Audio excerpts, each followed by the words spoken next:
Yes, hello mga ka-reels. Ayan mga ka-reels, i-share ko sa inyo ngayon na yung aking nalaman regarding dun sa ads on reels.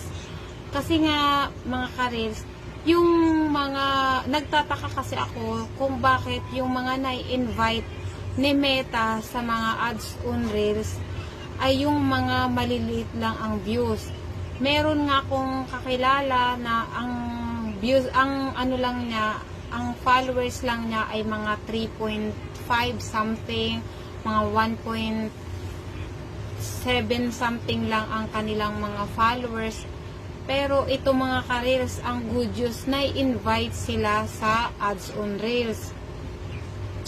Sa pag-search ko regarding dito sa ads on reels, kasi hindi pala padamihan to ng followers.